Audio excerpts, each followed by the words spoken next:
Hello and welcome to Grody and Unprofessional. My name is Justin McMenamy and my mission is to share both profitable and painful leadership lessons I have acquired over a 20-year career as a misfit in corporate America. In this episode, we discuss alignment meeting avoidance strategies, when a water skiing injury informs the career transition conversation, and how to win a 12-week all-expenses-paid trip to Cedar Falls, Iowa.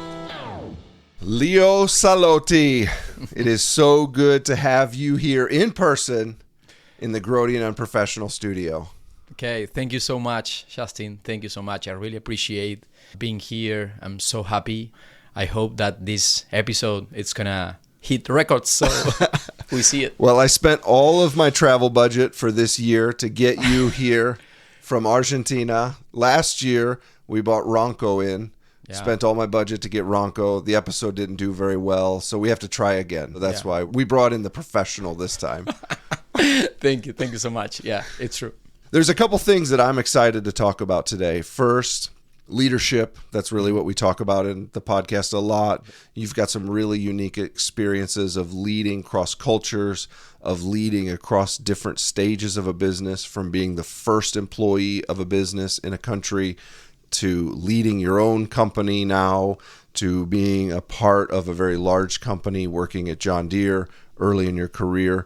You also have a lot of product experience of trying to understand the Argentine customer and what products fit. What works in one customer base in America or in Europe may not work the same in South America, and understanding the nuances of that.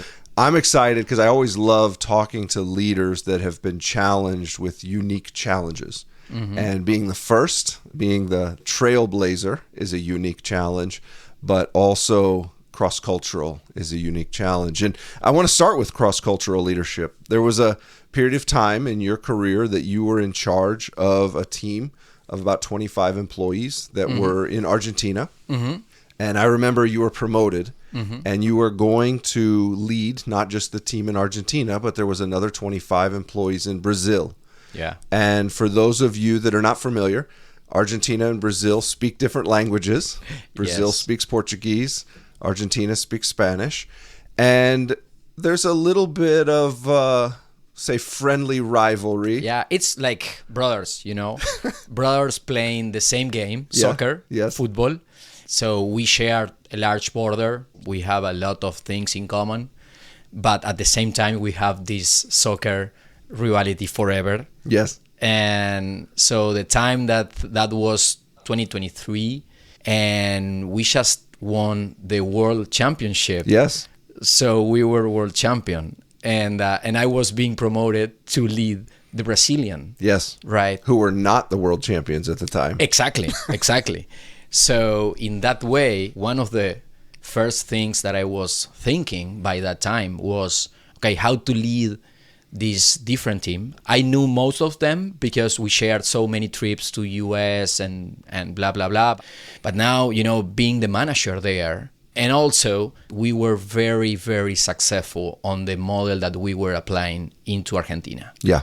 So more or less the idea was, hey, try to replicate this model into Brazil. And this is not so simple. Yes. And sometimes this is not the right approach. And I was aware of that. And, leading your own team in Argentina in Spanish is going to be super different from leading a different team in another country in another language.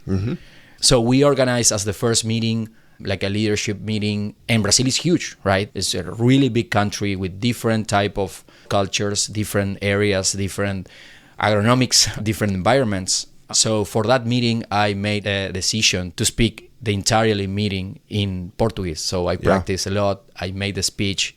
I never prepared a speech before that. This wasn't just the greeting. This wasn't the close of the presentation. You gave the entire presentation in Portuguese. And do you know Portuguese?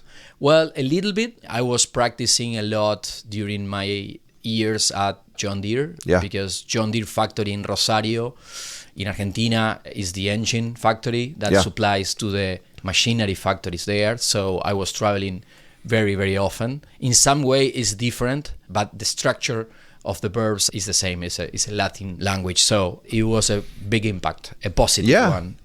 And another thing that I remember the first day that I arrived into Campinas was get an informal meeting, no PowerPoints, just a couple of coffees, a round table.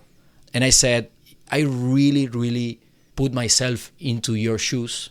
You are going to have a manager who lives in another country, who naturally speaks another language, and he's just world champion.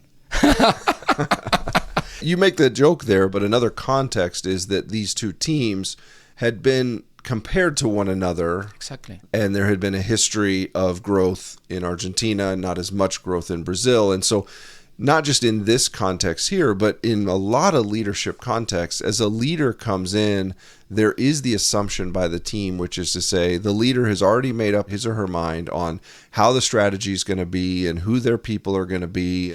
As a leader, when you go into a new organization, oftentimes you're in debt at the beginning, and you have to pay off that debt before you can get credibility and get buy-in. As I heard that story, the thought that you spent hours and hours and hours and hours preparing for the entire presentation to be given in Portuguese, what an awesome signal to the team that says, I'm not here to make you exactly like me or to make you exactly like where I came from. I'm here to help you to become a better version of yourself. Exactly. Those were exactly my words and my mindset. You need to be very, very humble. You say, hey, we need to tailor the solutions according to the Brazilian boundary conditions and not copy and paste the Argentinian model. That's right. Yeah. Was one of the most difficult projects that I ever started. And I think it was a good outcome after like 1 year. So absolutely. It was good. Absolutely. We're going to spend a lot of time across this episode talking about transitions and transitioning from one job to the next or transitioning from one stage of life to the next. One transition that I know you and I spent a fair bit of time talking about is that decision to transition from being an engineer to being a leader. Myself as an engineer, yourself as an engineer, many people that have, we'll call them specialty disciplines that they went to school for a long time, they feel a burden that I went to school for so long to learn this skill and I'm 10 years into my career and I'm good at this skill. I don't want to abandon these skills, but I do feel a burden or a desire to try leadership or to try something else. I remember you and I having some conversations on that exact thing. I'm interested for you to share what were the things you wrestled through between being a design engineer and then taking that first job that was more leadership than design engineer? How did you think through that and what ultimately led you to make that decision? Yeah, it's true.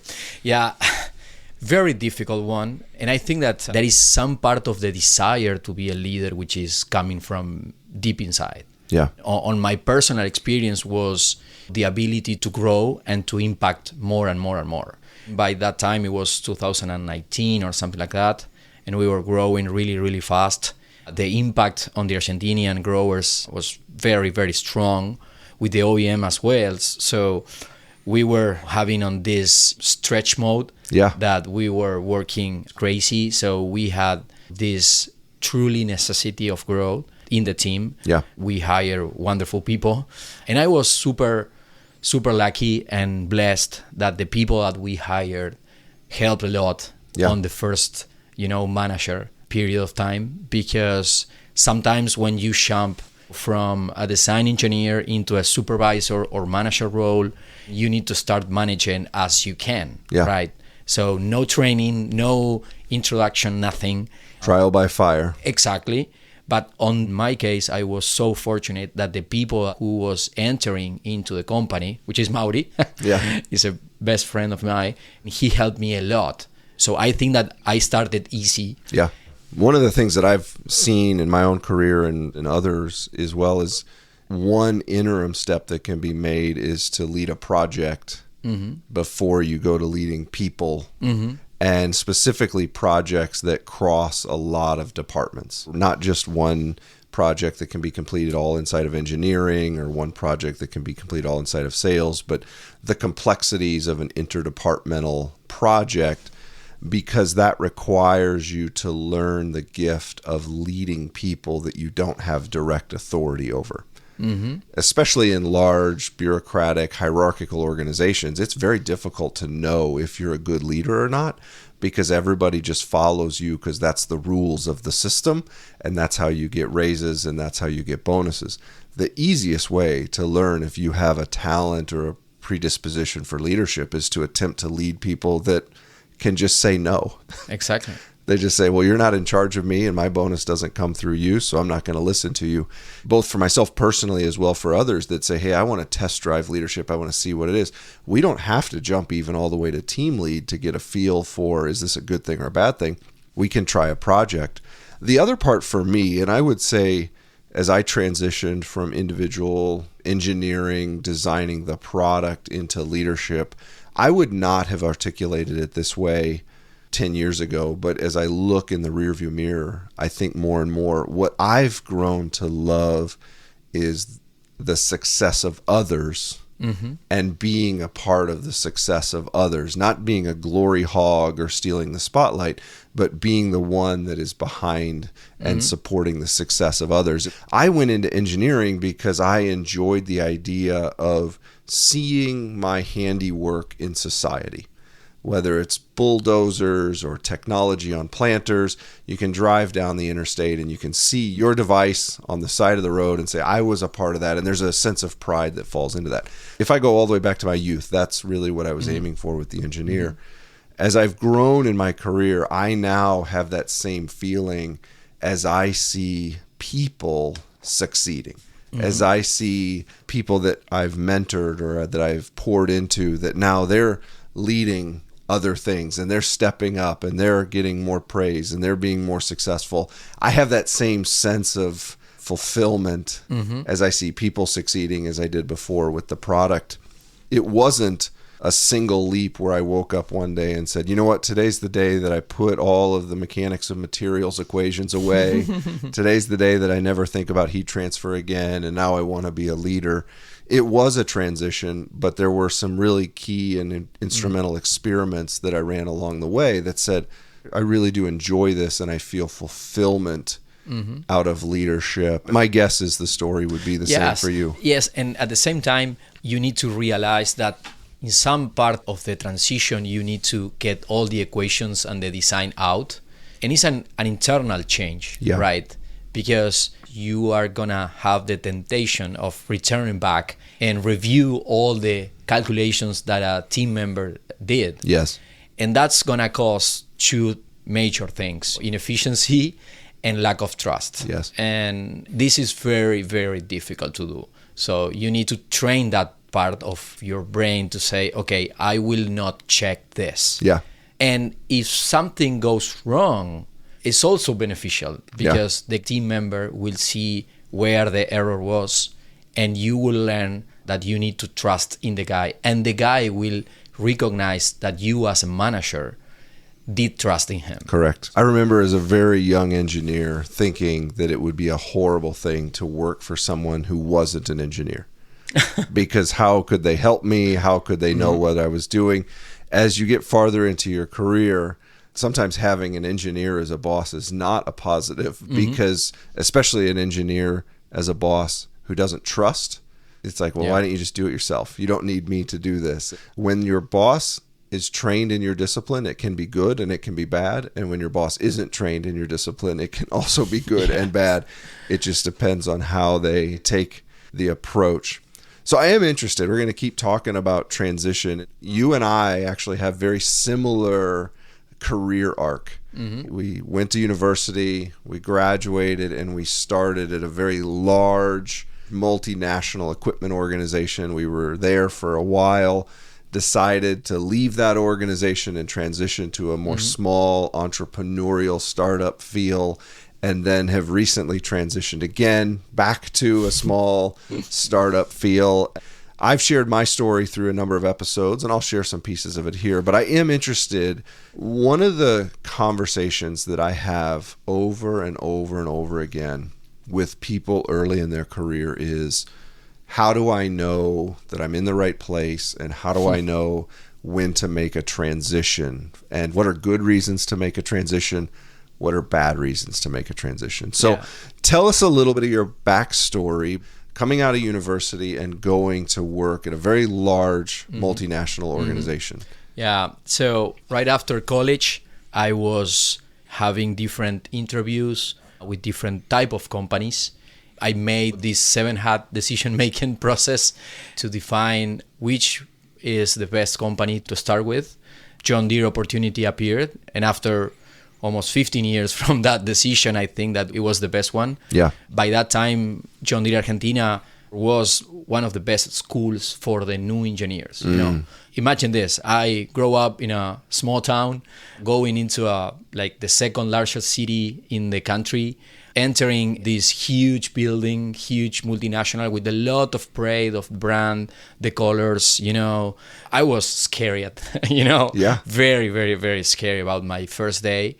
But it was a great school, right? I was enjoying every single day, learning new things, learning English. I mean, I started, and the first week on Thursday was a meeting review in English. So with these old Cisco phones and the headsets, that was 2011, 12. And it was a challenge. I was in charge of the experimental dyno for the test cell of the new calibrations on diesel engines. And that was, for me, was very excited, right? For the first years. Yeah. But after you spend 1, 2, and the third year, I started to feeling this, I always call another brick in the wall, right? Okay. And I can give you different examples. From my apartment to the John Deere factory was like 30 minutes driving across the city. I was able to memorize all the traffic lights. As soon as you hit one green, you are going to have the next 5 green. If you hit one red, you're going to have the next one red. I mean, so every day, the same pattern from the time you got timing, up to the time you go to bed is exactly the same. Everybody can have their own opinion, but for me it was like, hey, you are doing this every single day, the same. So this is start the feeling of being another brick in the wall. So by that time, I was pushing my manager to get different experiences or improvement. I was improving very good on the John Deere career. I was promoted to the PV&V engineer. So I was super happy, but I always had this feeling of having external exposure, because on the large organization, they tend to have only internal exposure. So you deal with quality, with manufacturing, with factory, with customers into the next factory, but it's all inside on the same organization. So I was like an outsider in some way. I was trying to see the equipment running outside, because being an engine factory, that exposure is non-existent. Because you're a component inside of a platform, inside of a vehicle, inside of a business unit. And the reason I know that is I worked in diesel engines at another manufacturer, and it's the same thing. I'm 7 layers from the customer. I'm 7 layers from the world. I use the phrase that I worked at the company for 10 years, and I never once was able to shake the hand of a person that ran the equipment that I designed. So I had this natural desire to go outside. I was in touch with different dealers and tried to see, a tractor running in the field. One of the things that I remember is at the engine engineering team, it was like 1 year field visit. Incredible, right? 7 layers or more. I don't know. So my manager offered to have like a short assignment on the PEC in Cedar Falls, Iowa for a couple of months. So I was happy again. And so that's where the engines are designed. That's the epicenter of Deere engines. This is a dream for a mechanical engineer, right? Coming from a small town, going to the center of John Deere diesel engines, worldwide leader, right? So for me, it was a dream. In the next days, I received a phone call from a big seed company who just acquired this startup. I had a phone call interview with that lady, and I am pretty sure that it was really bad, because I was so happy with my current employee that I am going to experience these 12 weeks outside, experience Iowa, experience all these type of things. and she's trying to offer me a job. So I did it terrible, for sure. 1 week later, when I was in the States, I received an email from Mr. Brad Arnold, International Director of Sales. And he said, hey, I just gonna call you and talk with you 5 minutes. And I said, yeah, for sure. So he called me, and the meeting was totally different. Yeah. He talked about not being another brick in the wall. Sure. I felt and I thought that this guy is something else, and this company is something else. Yeah. And I remember taking the flight back to Argentina after these 12 weeks, and I say, okay, I need to go back on Monday and talk with my manager and say I quit. Thank you for the 12 weeks in Iowa. Wow. I mean, it was very difficult for me from the moral side, you know? Because they were investing in you. A lot. Yeah. And it was a privilege for the entire team that someone is sending to the PSE. Sure. This is not happening every single month. Right. Right? That was very uncommon. And it was taken by different team members that was like a recognition or like a reward for your hard work. And now you are returning back and you are quitting. I mean, you're crazy. Yeah. Right? And then with my dad, right? When I told Dad I'm gonna quit John Deere and go into precision planting, he always supported me, but he wasn't sure about that. Yeah. Right? I always say in life that you need to apply this fast to fail concept. To you. You need to try for many things, but for the most important thing is don't have that feeling of regret. I don't have fear of many things. Most of the fear is to regret things. Yeah. So try with your best effort every time. So I did it. And I started working on this crazy new startup inside of a large organization. Yeah.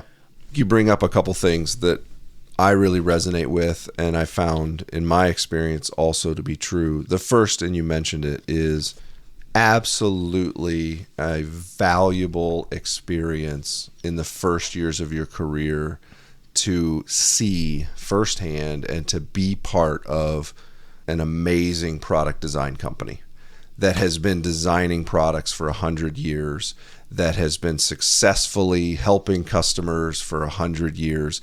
It's such a valuable on-the-job training. As you said, and as I experienced too, after a few years, for me, it started to feel restrictive. It started to feel too constrained and not responsive to certain emerging things in the marketplace. Set that aside, it was extremely valuable to be taught by 75, 100 years of product design, because then as I moved into the rest of my career, I was able to take the lessons, I was able to take the structure, I was able to take the value. And we actually got to the point in our business where we viewed employees that had been at large companies for 3, 4, 5 years as the greatest recruiting material that you could have, because they had learned enough to not need a ton of structure. And so we could run our business with less structure because so many of the employees had been born and spent early parts of their career in that high structure. So they didn't need to be told, well, think about validation and think about purchasing and think about logistics and think about assembly. That had been ingrained into them. The other part, I have come to the place at this point in my career where I can hold in one hand that large multi-billion-dollar organizations, for many reasons, need to have a lot of structure and need to have a lot of uniformity, and there's a lot of coordination. And in fact, there is tens of thousands of people that really do appreciate that structure in their career and appreciate the repetitiveness. And I'm not using that as a negative term. I'm just using it as a descriptive term. They appreciate the security that comes with 100 years of a pattern. And there's another group of people that I think I fall more into, which is to say, I like a little bouncing off the walls. I like a little chaos. I like a little creative opportunity. I like to bounce into a situation and not exactly know how we're going to get out of this situation. I've landed in a place where the world needs both of those people. The massive challenge of leadership is figuring out how to have those people exist in the same environment without killing each other. But in general, it's good to be a structured person and find a structured environment, and it's good to be a creative, rambunctious person. You need to find an opportunity and an environment that allows for creativity. Yeah, for sure. I mean, and rambunctious. This is life, right? Yeah. This is life. The way that I see this type of structures is like a machine, right? Like a huge mechanical clock with hundreds of thousands of gears on a continuous dancing of alignment meanings. Sure. But for sure, there are a lot of people, a lot of engineers working 8 hours per day to design this type of structures, to design every single process that must be followed on these huge companies. Yeah. But the question here is the best for you? Is it the best for you? That's right. Exactly. And for a lot of people, it is the best for them. So if the answer is yes, continue. Keep going. But the secret here is you need to experience that. Yes. You need to be that brick in the wall before you feel it. Yeah. Because you can listen to these great podcasts that you are doing. You can be your number one follower. Sure. But if you are not experienced that on real life, if you don't memorize those lights, it's going to be super difficult to understand that that part of the professional life is not for you. Yeah. I use an analogy. If I got it somewhere, I forgot where I got it. So I won't take full credit for it, but it's the analogy of the lion. Picture this lion in the zoo. I think that the lion in the zoo really enjoys their life because they have health care, because they get fed all of the time. They have the ability to do whatever they want on that little 25 square meter pad of grass that they have. There's some things that aren't great. The zookeeper makes all the decisions, and I have no privacy. Anybody can look at me and anybody can poke me, and I just kind of have to exist. And then I think of the lion out in the wild. A lot of freedom, a lot of autonomy, no health care, hungry a lot, has to run, has to tackle, has to be strategic, has to figure out how to feed himself or else he's going to starve, has elephants that are trying to run him over, has cheetahs that are chasing him around. I actually think he loves his life too. And I think what's very possible is that both of them look across the wall of the zoo at each other and in unison say, "You are crazy." For me, that's been helpful because when I was in the zoo and I was stressed and I wasn't fitting in and I was crashing against the wall, all of the other animals in this analogy are like, calm down, stop, it's okay, settle down. And it wasn't until I spent time in a different environment that I said two things. One, okay, this is a more natural environment for me personally. But two, for many, that's not a bad place. For many, it's a great place to be. And I hope that people listening aren't hearing the zoo as being a derogatory term. It truly meant to be two different environments. No, love it. One of the things that we also experienced following your analogy is when a big company acquires these startups. Yeah. So you are taking the wild into the zoo. Yeah. So it's not just the experience we had. You just look at the general arc of large companies acquiring startups. They're hoping to retain either the people, the patents, the profit, or the processes. Those are the four reasons you buy a company.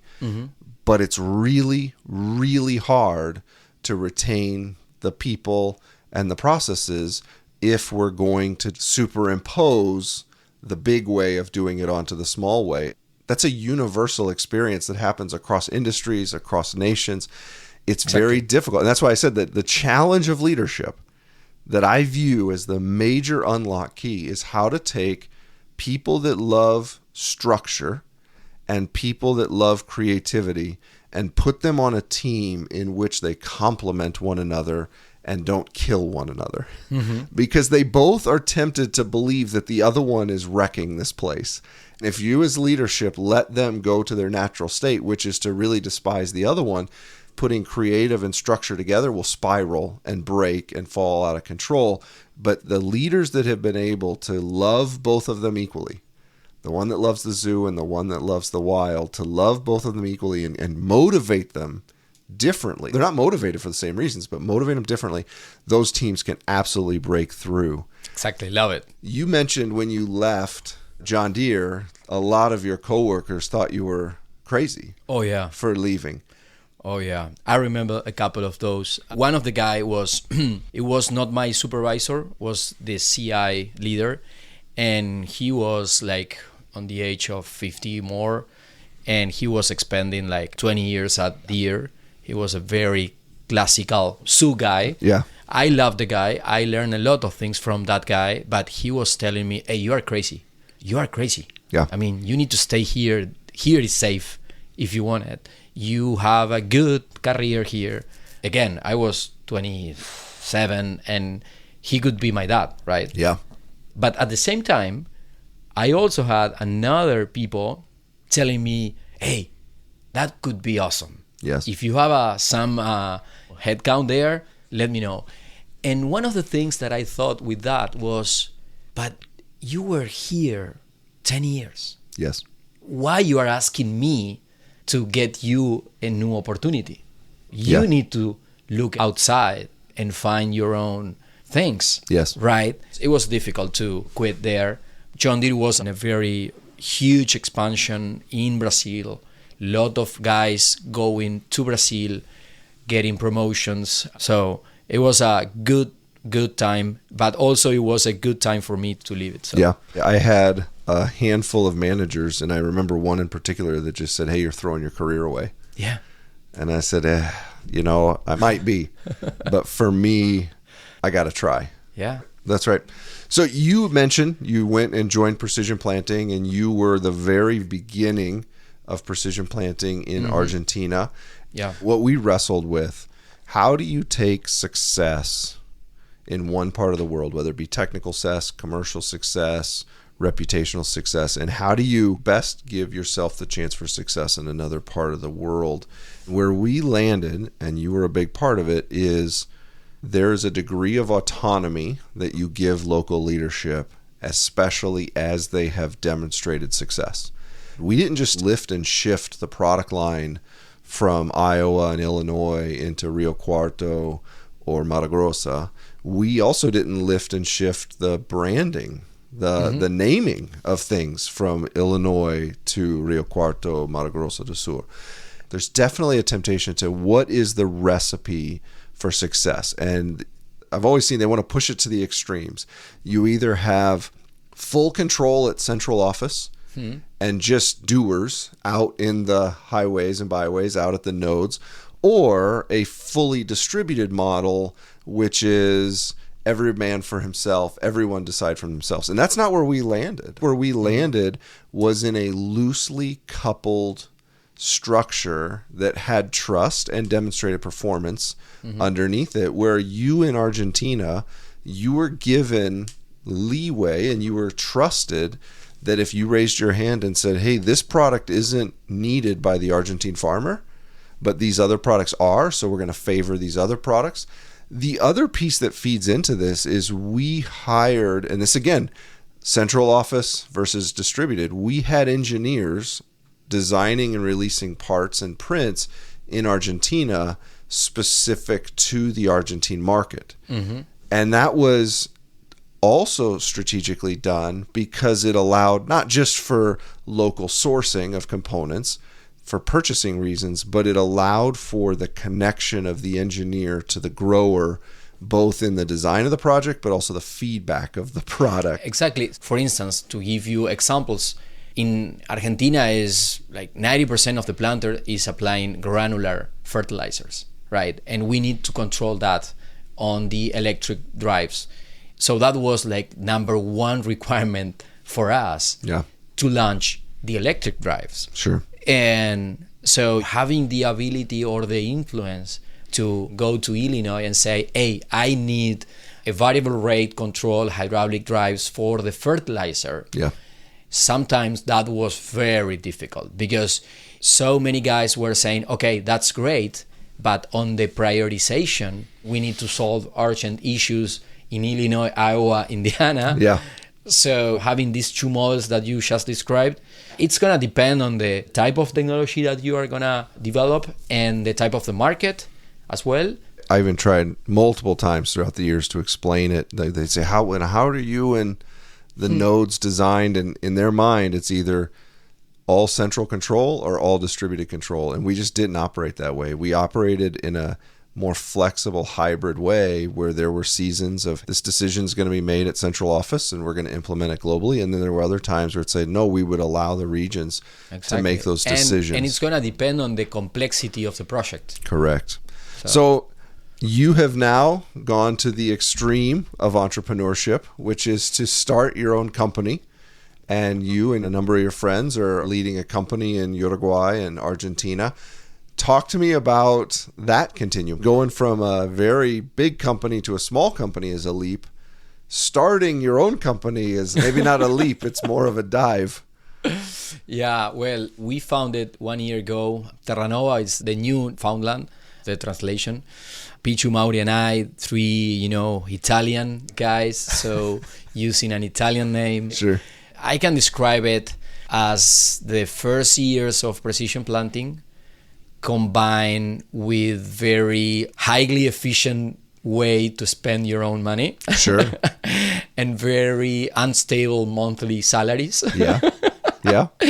But this is just like you just described about the lion, hunting in the wild is basically the same. You need to be very efficient on the resources that you need to use. Mm-hmm. And I remember that the decision was in a meeting with the three families.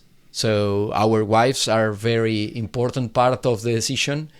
And if those three amazing ladies are not supporting us, we are not making this. Right. So in this way is a family decision as well. Yeah. Super important. But what I remember is when I first thought about making my own company, I was able to write 14 different projects. Okay. And I talked with Mauri and Pichu and I showed to them all these 14 projects. And we started to analyze it. And maybe of these 14 projects, half of one project could be successful. Yeah. But that feeling of fast to fail is really present on us. And I am blessed with these two amazing guys because we have complementary skills and also personality. The three of us are really different. But every single one is good in different aspects. But also, we were in a deep learning how to manage this partnership. Yeah. Because for the last 10 years, I was the manager. Yeah. Right? And I am not a manager anymore. You're a partner.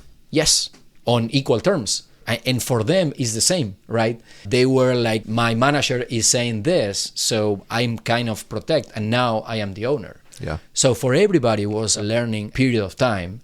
And now I think that after 1 year, we are more flexible. We understand better the situations, the boundary conditions. What has been the most stressful part about starting your own company? Well, difficult to find one, but for sure, making things happen when you are alone and sometimes depends on a third-party company. For instance, when we made the contracts to be a dealer in Uruguay, that's going to depend on someone else's decision, and it's not your decision. So sometimes when you are the owner and you are making your own startup, it's difficult to deal with someone else's decision because you got into this false feeling that you can manage everything. Yeah. Right? So that was difficult, not because of the people involved, because of the processes that you need to follow and all these type of things. Another part for sure is financials. And especially in a country like Argentina, which is very unstable, you need to learn in the hard way. When I was the leader of the business at Precision, I was receiving the P&L Excel file, profit and losses Excel file. And as soon as I got the invoice and the product delivered, I can see on the net sale row, right? Yeah. But collecting the money was not my responsibility. And let me tell you that collecting the money across the world is not an easy part. No. And it could create backfires. It could create bad customer experiences. So we were forced to see the businesses in a more broad way, in a more large way. So I think that part of the financial was very unknown from our side because of the type of the process that we were following previously. Yeah.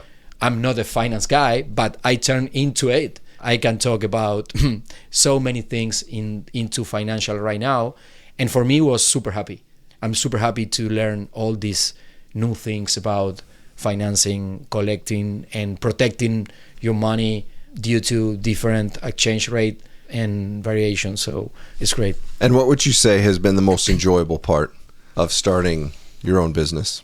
My life definitely changed, my personal life. Yeah. And especially the impact with your family.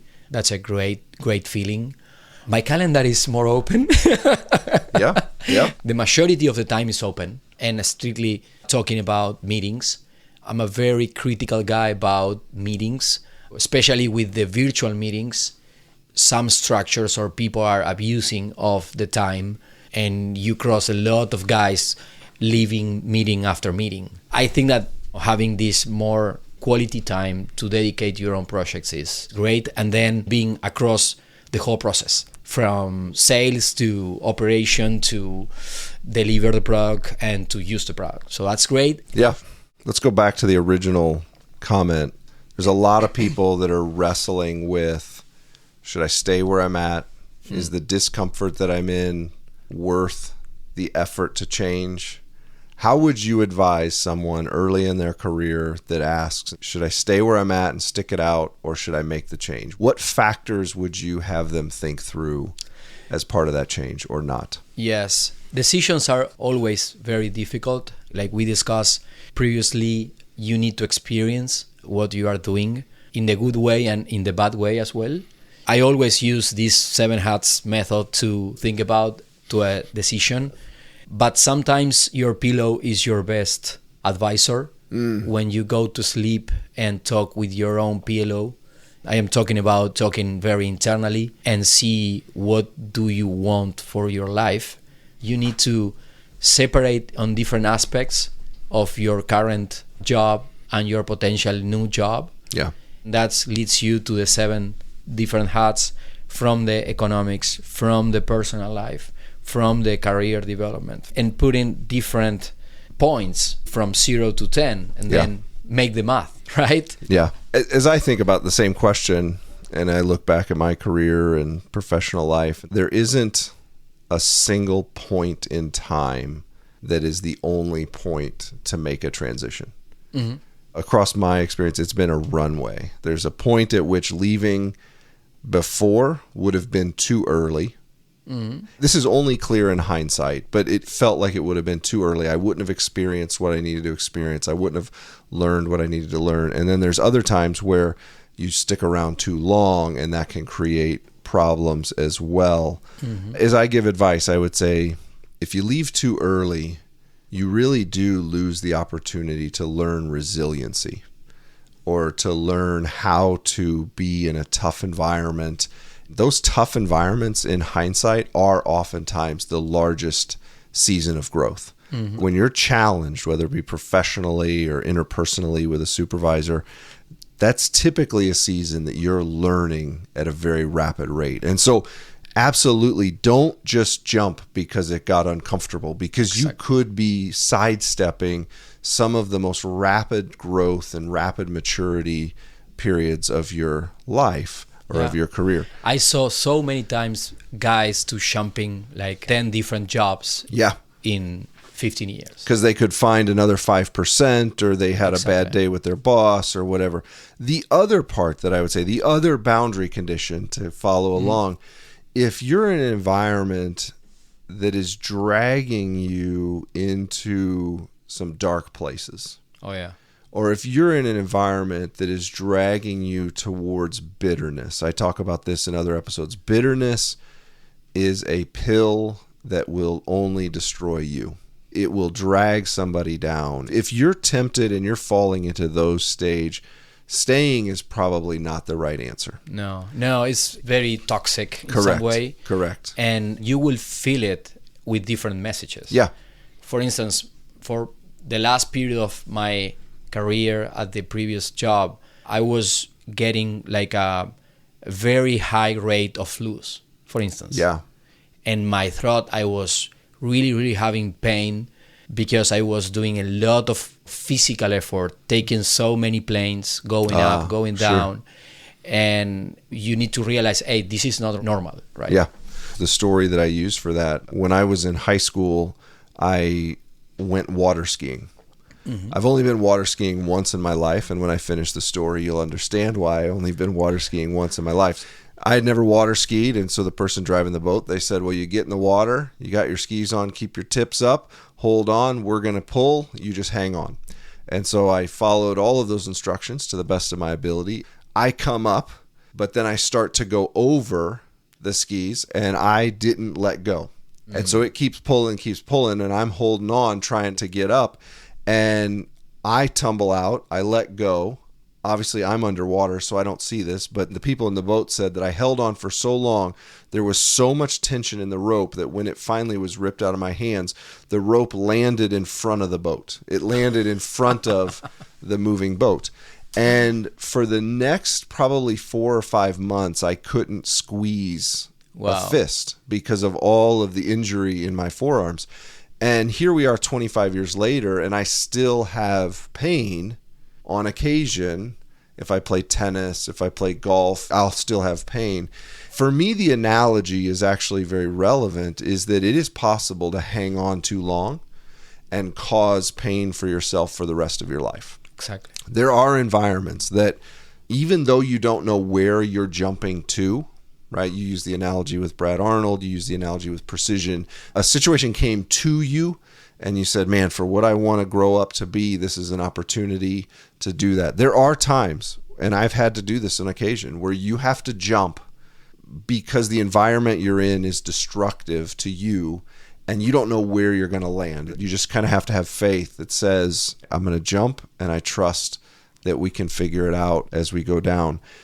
There are times where you get a crystal clear signal. Mm-hmm. There was an organization that I was in where I had been asking the leadership why we were doing certain things, why certain things were going the way they were. And leadership essentially looked at me and said, listen, you got to understand, your opinion doesn't matter. Your opinion's wrong. And if you don't stop asking us, we're going to punish you. And I said, okay. That's my signal. That's the message. Very this clear. Is the message. Loud and clear. I got it. So sometimes you get a really clear message. Other times it's not as clear. Mm-hmm. And this is something that I'm very passionate about, is people wrestle with, should I leave now? Is it going to get better if I stay around? Have I stayed too long? There's no single answer. Sometimes there's a very clear signal. Other times it's exactly like you said, the discussion with yourself as your head hits the pillow. I don't think that there's a single right answer and a single wrong answer at every step of our career. It is absolutely about, as you said, being fast to fail, adapting in new environments, learning new situations, both in the good times. It's actually hard to learn in the good times. Mm-hmm. It's easier to learn in the hard times. For me, as I sit here at my mid-career, I'm very thankful for the opportunities that I stumbled into in many situations. I'm also thankful for the difficult situations because they have made me into the person that I've become and the leader that I've become. Still learning, still moving forward. But for me, especially with you and all of the changes that you've made across your career, I just love the opportunity to sit down and talk through what calculus goes into those decisions, because they can look logical in the rearview mirror. They don't all feel logical in the windshield as you're going through them. I have one last question for you, Leo. Okay. And this is a total gamble. So I emailed some of your friends and said, what question should I ask Leo that will turn into a great story? Depending on the question, I can know who friend you emailed. The question is only 3 words. Okay. La Petite Motel. I know the guy. Okay, that's a good story with our good friend in common, Matt Morgan. Yes. For sure. That was 2018 or 17, something like that, planting season in South America. Matt was in charge of different projects, and he was really, really passionate about our culture in Argentina. So he spent a couple of weeks there. He then moved with the whole family for a couple of years. But yeah, we were testing in a farm, very, very remote farm of the central of the Buenos Aires state. On the first night, we were working until 9 p.m. or something, and a big storm came. The farmer was super happy with us. You know, this guy from US working directly from the factory, right? Yeah. To my planter. So everything will be great because this is the guy, you know. Okay, the storm came. The farmer tried to take us for a 20-mile muddy road. And we finally, at the middle of the road, in the middle of the night, we went into the trench. Okay. So half of the truck was fully of mud and water. And we returned back to the farm walking in the middle of the night. Oh, my goodness. Oh, yeah. And we stayed the night there. So everything was fine.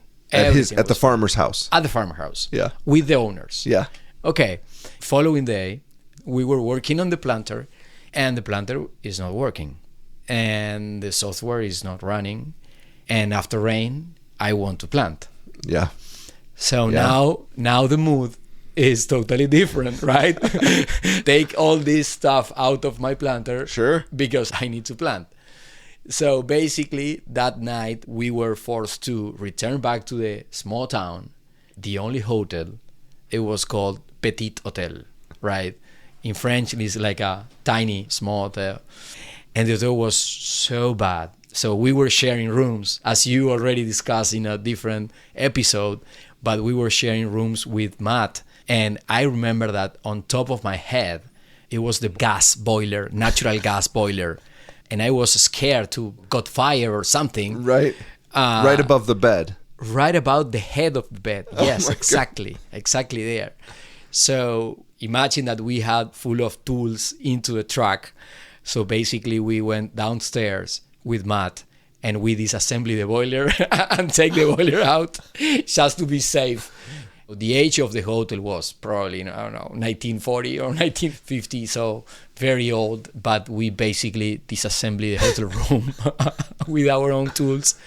Then Matt called some folks in the US and get the solution.